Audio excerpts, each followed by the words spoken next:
अर्थ अवधूत चिंतन श्री गुरुदेव दत्त स्वामी कृपा या चॅनलमध्ये सर्वांचं खूप खूप मनापासून स्वागत. तर बघा, आज आपण या व्हिडिओमध्ये बघणार आहोत वार सोमवार या दिवशी आहे वरुथिनी एकादशी. तर बघा, वरुथिनी एकादशी याचं तर महत्त्व बघणारच आहोत आणि या महिन्यातल्या म्हणजेच या वरुथिनी एकादशीला सुद्धा खूप जास्त महत्त्व आहे. या दिवशी एक आपल्याला खूप छान प्रभावी उपाय करायचा आहे. तो कोणता तेही मी सांगणार आहे, पण त्याआधी आपण एकादशी का करावी, एकादशीचं महत्त्व हे आपण जाणून घेणार आहोत. तर व्हिडिओ शेवटपर्यंत नक्की बघा. श्री स्वामी समर्थ सर्वांना. एकादशी हे व्रत भगवान विष्णूंची कृपा, मानसिक शांतता, इंद्रिय निग्रह आणि शारीरिक शुद्धतेसाठी म्हणजेच पाचन संस्था दुरुस्त करण्यासाठी ही आपल्या एकादशी खूप उपयोगी ठरते आपल्या शरीरासाठी. दर महिन्याला 2दा येणाऱ्या तिथीला उपवास करून विष्णू सहस्त्रनाम वाचून ओम नमो श्री भगवते वासुदेवाय नमः या मंत्राचा जप करून आपण मोक्ष व पुण्यप्राप्तीसाठी हे व्रत आपण धरत असतो किंवा पाळत असतो किंवा हे व्रत आपण करत असतो. आता एकादशी व्रत करण्याचे आपण मुख्य कारण आणि त्याचे फायदे सुद्धा जाणून घेऊया. तर आता बघा, एकादशी करण्याचं धार्मिक महत्त्व काय आहे. तर एकादशी ही विष्णूंची अत्यंत प्रिय तिथी आहे. या व्रतामुळे पाप नष्ट होऊन पुण्य मिळते आणि मोक्ष प्राप्ती सुद्धा होते, अशी सुद्धा एक संकल्पना आहे. शारीरिक आरोग्य, वैज्ञानिक कारण यामागे बघा सुद्धा सायंटिफिक रिझन सुद्धा आहे. उपवासामुळे पचनसंस्थेला विश्रांती मिळते, ज्यामुळे शरीरातील विषारी पदार्थ बाहेर पडतात आणि चयापचय क्रिया सुद्धा सुधारते. जसं की मानसिक नियंत्रण, उपवासामुळे मनावर नियंत्रण, इंद्रिय निग्रह ठेवण्याची सुद्धा आपल्याला सवय लागते. तसेच रागावर ताबा मिळवून संयम वाढवण्यासाठी हे व्रत सुद्धा खूप फायदेशीर आहे. आत्मिक शांती, या दिवशी सात्विक आहार, फलाहार आणि ईश्वर भक्ती केल्याने आपल्याला आत्मिक शांती सुद्धा मिळत असते. त्याचप्रमाणे पापांचं क्षालन सुद्धा होतं. आता पापांचं शालन कशा पद्धतीने होतं, तर शास्त्रानुसार एकादशीच्या दिवशी उपवास केल्याने जाणीवपूर्वक किंवा नकळत झालेल्या पापांचे प्रायश्चित्त सुद्धा होत असतं. आता याचे काही महत्त्वाचे नियम सुद्धा आहेत बघा. ज्या दिवशी आपण एकादशी व्रत करत असतो त्या दिवशी जे काही महत्त्वाचे नियम आहेत, त्याचप्रमाणे आपण कोणते नियम पाळले पाहिजे. तर एकादशीच्या दिवशी आपल्याला त्या दिवशी रात्री ब्रह्मचर्याचं पालन सुद्धा करावं लागतं. एकादशी व्रत या दिवशी आपल्याला उपवास हा निर्जल किंवा फलाहार करून विष्णू पूजा करायची असं सुद्धा सांगितलं आहे. ज्यांचं एकादशीचं व्रत असतं त्यांनी हे नियम पाळायचे असतात. जे एकादशीचं व्रत करतात त्यांनी हे नियम पाळायचे असतात. ज्याचप्रमाणे त्या दिवशी आपल्याला असत्य बोलणं, मांसाहार, पिकावरची पाने तोडणं किंवा भोगविलासापासून आपल्याला या दिवशी दूर राहायचं असतं.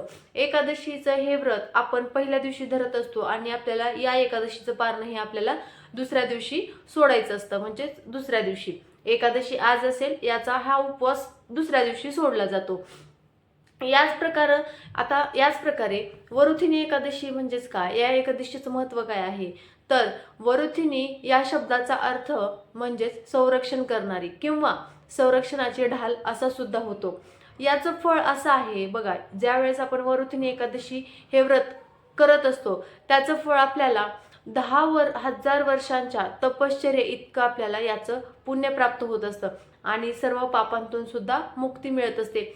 हे व्रत केल्याने आपल्याला कोणता लाभ होतो, तर या एकादशीचे व्रत केल्याने आयुष्यात सुख, समृद्धी, सौभाग्य आणि आध्यात्मिक उन्नती सुद्धा होते. या पूजेचे नियम, विधी हे काय आपण नॉर्मलच आहे. जसे की आपण या दिवशी भगवान विष्णूंची मूर्ती असेल त्यांचा अभिषेक करत असतो. विठ्ठल रखुमाईची मूर्ती असेल त्यांचा सुद्धा आपण अभिषेक करत असतो. षोडशोपचार पूजा करून, फुलं पुष्प अर्पण करून आपण त्याला तुळशी माता सुद्धा अर्पण करत असतो.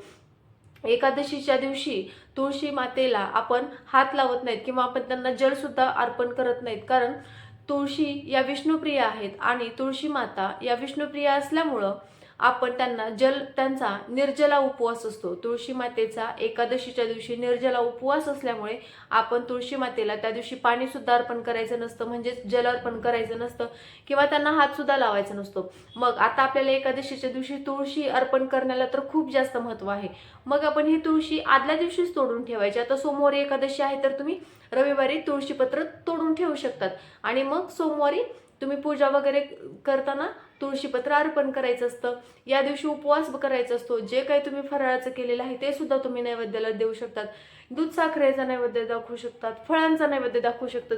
तुम्हाला जसं शक्य होईल तसं. फक्त या दिवशी मांसाहार केला जात नाही किंवा बघा रोजच आपण तर मांसाहार हे काय आता म्हणजे बरेच जण काही लोक व्हेजिटेरियन आहेत, काही नॉन व्हेजिटेरियन आहेत, तो प्रश्न वेगळा.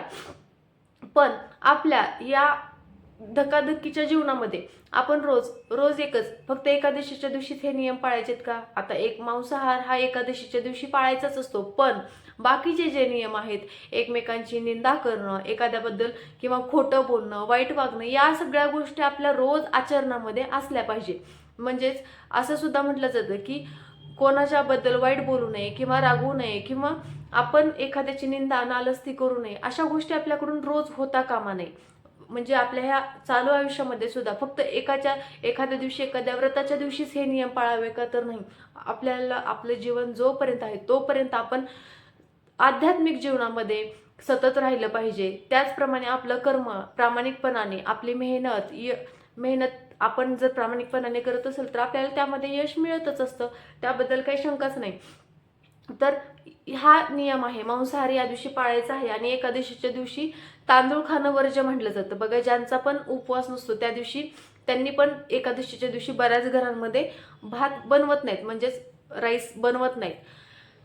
आता बरोबर 13 एप्रिल पासून आपल्याला एक राजपंचक सुरू होत आहे.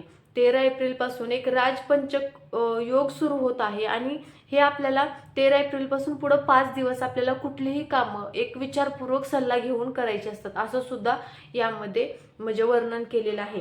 13 एप्रिल पासून जे पुढचे 5 दिवस आहे तो राजपंचक योग आहे आणि या योगामध्ये कुठलंही आपल्याला शुभ काम करायचं असेल तर ते आपण देवबाप्पांना वगैरे विचारून आपण करू शकता. त्याबद्दल काही अडचण नाही. याच दिवशी आपल्याला अजून एक प्रभावी उपाय आहे, जसं की तुळशीला आपल्याला जल अर्पण करायचंच नसतं, पण या दिवशी आपल्याला सूर्यदेवाला जल अर्पण करायचं असतं. असं म्हटलं जातं एकादशीच्या दिवशी सकाळी तांब्याच्या कलशामध्ये थोडेसे पाणी, अक्षदा, एक लाल फूल हे टाकून आपल्याला सूर्यदेवाला जल अर्पण करायचं असतं. याचप्रमाणे बघा तुम्हाला तांदूळ टाकणं शक्य झालं टाका, नसेल तर या दिवशी तीळ वापरणं अधिक उत्तम असं सुद्धा आहे. आणि लाल फूल टाकून सूर्याला आपल्याला अर्घ्य द्यायचं असतं. यामुळं काय होतं तर आपलं आरोग्य आणि आपल्याला मान सन्मान सुद्धा प्राप्त होतो. तसंच हा खूप प्रभावी उपाय आहे आणि तुम्ही नक्की करून बघा एखाद्या मंदिरामध्ये किंवा पंढरपूरमध्ये वगैरे आता बरेचसे लोक भाविक भक्त एकादशीच्या दिवशी तिथे येत असतात. या दिवशी सुद्धा तुम्ही पाणी वगैरे म्हणजे बिस्लरीच्या 10-11 संकल्पयुक्त तुम्ही काही तुम्हाला जसं तुम्हाला शक्य होईल तसं तुम्ही बिस्लरीच्या बॉटल वाटू शकतात किंवा पानपोळीची सुद्धा सुविधा तुम्ही रस्त्याच्या साईडला तुमच्या घरासमोर वगैरे करू शकतात. आता बघा वैशाख महिना सुरू आहे आणि या महिन्यामध्ये प्रचंड ऊन जाणवत आहे, प्रचंड उन्हाळा आहे. त्यामुळं हा सर्वात मोठा परोपकार उपाय आहे असं सुद्धा आहे. एकादशीला गरजू लोकांना किंवा प्रवाशांना पिण्याचे पाणी उपलब्ध करून देणे हा एक अश्वमेध यज्ञासारखं फळ देतं असं सुद्धा मानलं जातं. म्हणून वरुथिनी एकादशीच्या दिवशी प्रभावी उपाय कुठला तर तहानलेल्यांना पाणी पाजणे. जसं की बघा आता रोडच्या दुतर्फा साईडला थोडीशी जागा असतेच, या साईडला मग उजव्या साईडला डाव्या साईडला तुम्ही कुठल्याही साईडला ठेवू शकता. एखादा माठ किंवा एखादा मोठा कॅन वगैरे तुम्ही तिथे ठेवू शकतात. जसं की जाणारे येणारे जे वाटसरू आहेत ना ते पाणी पिऊन त्यांची भूक भागवताल. आणि बघा हे अश्वमेध यज्ञासारखं फळ तर देतच, पण आपले पित्र सुद्धा तृप्त होत असतात. असं म्हटलं जातं एकादशीच्या दिवशी ज्यावेळेस दानधर्म करत असतो किंवा इतर कुठल्याही तिथीला दानधर्म करत असतो त्यावेळेस आपल्याला त्याचं फळ तर मिळतच असतं, पण आपले पित्र सुद्धा कुठल्या ना कुठल्या रूपात येऊन आपल्याला आशीर्वाद देऊन जातात असं म्हटलं जातं. त्यामुळं वरुथिनी एकादशीच्या दिवशी तुम्ही कुठल्याही एखाद्या मंदिरात गेलात किंवा तुम्ही असंही एखाद्या मंदिराबाहेर पानपोईची व्यवस्था करणं किंवा रोडच्या साईडला पानपोईची व्यवस्था करणं किंवा एखाद्या विशिष्ट ठिकाणी तुम्ही गेलात मंदिराच्या ठिकाणी वगैरे तिथल्या तिथं तुम्ही थोड्या प्रमाणात एक बिस्लरी वगैरे घेऊन जरी वाटप केल्या तरी सुद्धा याचा प्रभाव खूप जास्त मिळतो. म्हणूनच म्हणतात ना की अश्वमेध यज्ञासारखं फळ देतं, म्हणजे हे काही थोडं नाहीये, याचं फळ खूप चांगल्या प्रमाणामध्ये मिळत असतं. तर हा आहे खूप प्रभावी उपाय आणि हा बऱ्याच जणांनी करतात. बरेच जण उन्हाळ्यामध्ये पानपोईची वगैरे व्यवस्था करत असतात आणि त्याप्रमाणे त्यांना फळ ते निश्चितच मिळत असतं. आपण सुद्धा जसं शक्य होईल तसं यथाशक्ती यथाभक्ती तुम्हाला जसं शक्य होईल तसं तुम्ही सुद्धा गरजू लोकांना या दिवशी म्हणजे पिण्याचं पाणी उपलब्ध करून सुद्धा देऊ शकतात. तर बघा, वरुथिनी एकादशीची एक माहिती तुम्हाला तर दिलीच आहे आणि या दिवशी कोणता प्रभावी उपाय करायचा हा सुद्धा तुम्हाला सांगितलाच आहे. व्हिडिओ आवडला असल्यास लाईक करा, शेअर करा, कमेंट करा आणि नवीन असाल तर सबस्क्राईब करायला विसरू नका. असेच आपल्या चॅनलवर रोज व्हिडिओ येत असतात. आध्यात्मिक चॅनल आहे आपलं आणि यावरती रोज काही ना काही म्हणजे तिथींचे अपडेट पडलेले असतात. तर नक्की व्हिडिओ बघत जावा. श्री स्वामी समर्थ सर्वांना.